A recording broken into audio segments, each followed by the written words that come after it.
বিষয় সিদ্ধান্ত করে দেওয়া হয়েছিল। এর মধ্যে একটা বিষয় আল্লাহ নির্ধারণ করে দিয়েছেন কোন জায়গায় কয়টার সময় কখন কিভাবে আপনার আমার মৃত্যু হবে।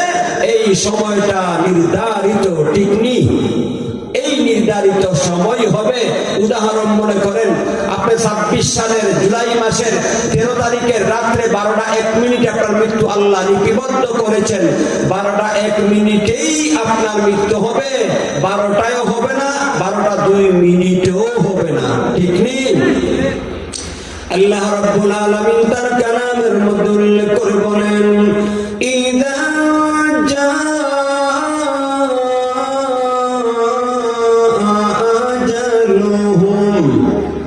لا يستأخرون ساعة ولا يستقدمون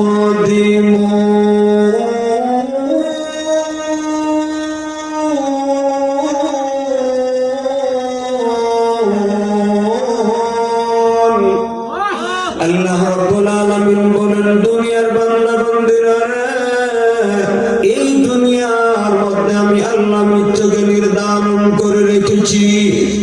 আমার পক্ষ থেকে যে সময়কে নির্ধারণ করে দেওয়া হয়েছে, ওই নির্ধারিত সময় তোমাকে আমার কাছে চলে আসতে হবে। বান্দারা রে, আমি আল্লাহ যেই সময়কে নির্ধারণ করে রেখেছি, নির্ধারিত সময়ের এক মুহূর্ত আগে হবে না, এক মুহূর্ত পরে হবে না, বরং আমি আল্লাহ যেই সময়টাকে নির্ধারণ করেছি, নির্ধারিত সময় তোমাকে চলে আসতে হবে, ঠিক নেই। তিনটা বিষয় ক্লিয়ার। কোরআন 30 বার কোরআন থেকে মৃত্যুর ব্যাপারে 3টা বিষয় ক্লিয়ার করে দেওয়া হয়েছে। একটা, মৃত্যুবরণ করতে হবে।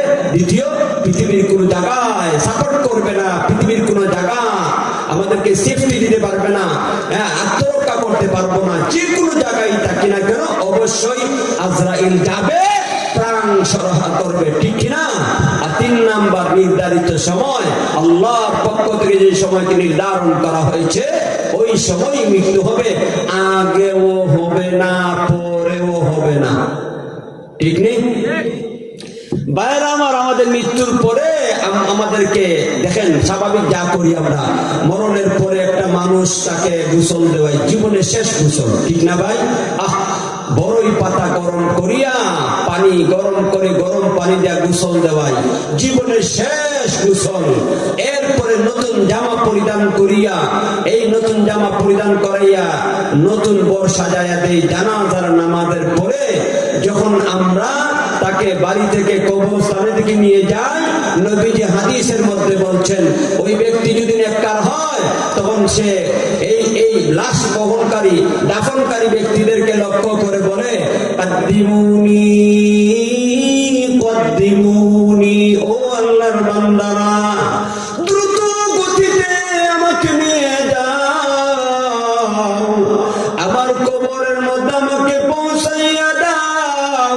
যদিও তোমরা দেখো এটা কবর, কিন্তু এটা আমার কবর না, বরং মহান আল্লাহ এই কবরটাকে আমাদের জন্য, আমার জন্য জান্নাতের বাগান বানিয়ে রেখেছেন।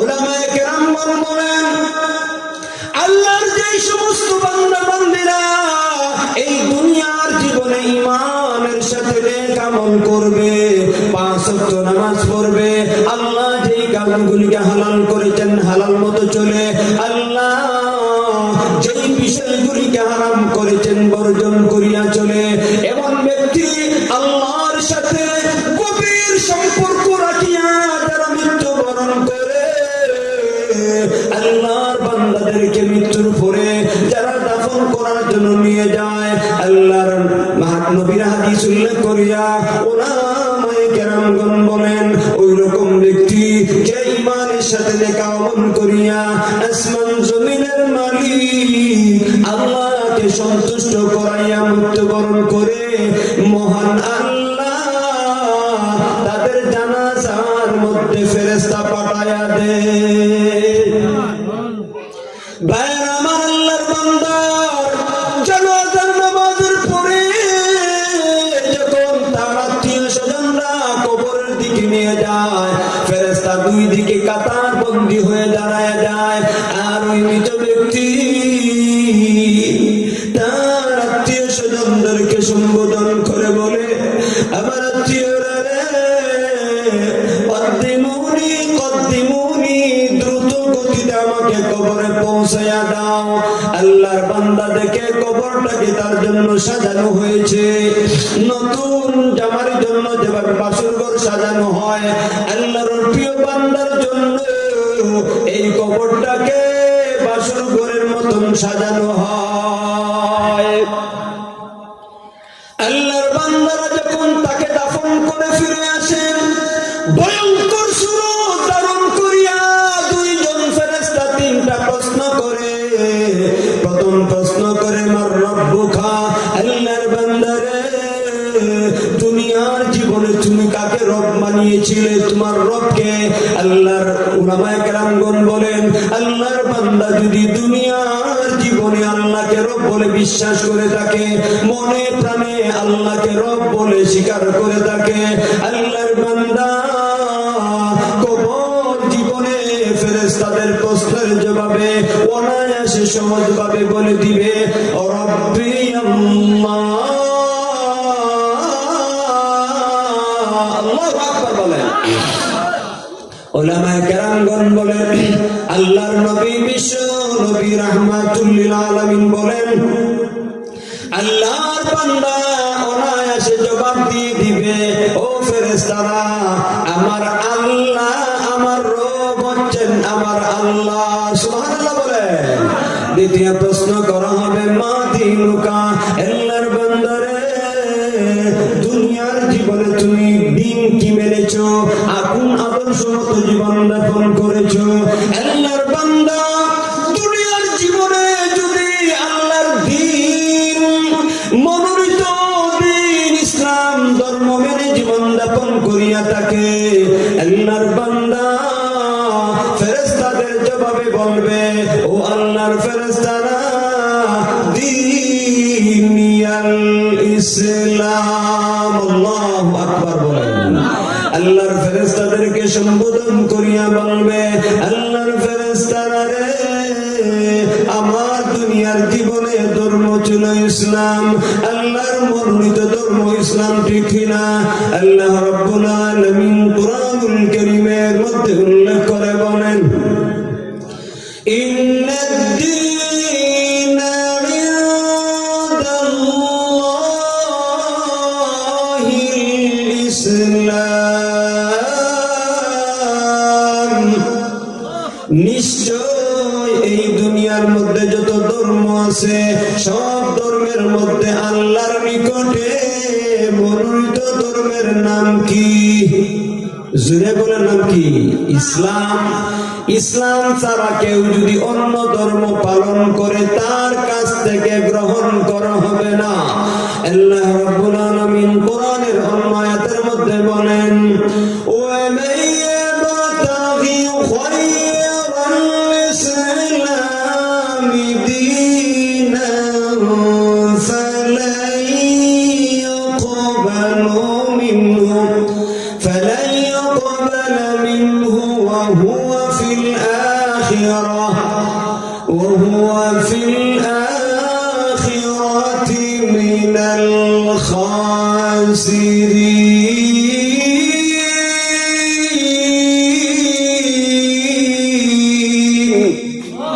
আল্লাহ রাব্বুল আলামিন বলেন, ও দুনিয়ার আমার বান্দা বান্দেরা, এই দুনিয়ার জীবনে যারা ইসলাম ছাড়া ভিন্ন ধর্ম পালন করবে, ইসলাম ছাড়া ভিন্ন ধর্ম পালন আল্লাহ কবুল করবে না। ওহুয়া মিনাল আখিরাতি, ওহুয়া মিনাল আখিরাতি, ওহুয়া ফিল আখিরাতি মিনাল খাসিরিন। আল্লাহ রাব্বুল আলামিন বলেন, দুনিয়ার বান্দা বান্দীরা রে, ইসলাম ছাড়া যারা দুনিয়ার মধ্যে ধর্ম পালন করবে, ওই ব্যক্তি কিয়ামতের কঠিন দিন হাসরের ময়দানে ক্ষতিগ্রস্তদের অন্তর্ভুক্ত হবে। ঠিক কিনা বলেন ভাইয়ের আমার? আল্লাহর নবী হাদিসের মধ্যে বলেন, আল্লাহর বান্দা কবর জীবনের, কবর জগতের 2 নম্বর প্রশ্ন উত্তর দিতে পারবে যদি দুনিয়ার মধ্যে ইসলাম ধর্ম পালন করে, ইসলাম ধর্ম মতে যদি জীবন যাপন করে। 2 নম্বর প্রশ্নের জবাবে বলবে দীনিয়াল ইসলাম। আল্লাহু আকবার। 3 নম্বর প্রশ্ন করা হবে, মান হাদার রাজুল আল্লাযী বুইসা ইলাইকুম, ওই ব্যক্তি সম্পর্কে তোমার কি ধারণা ছিল? আল্লাহর বান্দারে, যেই ব্যক্তিকে তোমাদের নিকটে প্রেরণ করা হয়েছিল। আল্লাহর নবীর হাদিসের মধ্যে উল্লেখ করে দেওয়া হয়েছে। উলামায়ে কেরামগণ বলেন, আল্লাহর ওই বান্দা যদি দুনিয়ার জীবনে নবীর আদর্শ মোতাবেক জীবন যাপন করে, আল্লাহর নবীর সুন্নাত মাথা থেকে নিয়ে পা পর্যন্ত আসে না নাই? আল্লাহর নবীর সুন্নাত তরিকায় যারা দুনিয়াতে জীবন যাপন করবে, মৃত্যুর পরে যখন কবরের জগতে তাকে প্রশ্ন করা হবে নবী সম্পর্কে, ওনার